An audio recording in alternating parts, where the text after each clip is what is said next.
Arik menginformasikan kakek dalam videonya tersebut bernama Suparjo, 68, yang berasal dari Lamongan, Jawa Timur. Dalam videonya Arik menuliskan keterangan bahwa ia melihat kakek penjual arum tersebut nampak sepi pembeli. Dari semua penjual yang ada di Tugu Pahlawan, saya perhatikan bapak ini nampak sepi pembeli, tulisnya. Saat arum manisnya dibeli oleh Arik, terlihat kakek tersebut sangat senang dan terharu.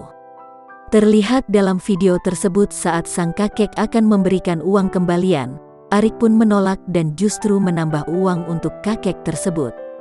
Kakek Suparjo menjual arum manis atau yang biasa dikenal dengan sebutan rambut nenek keliling kota Surabaya.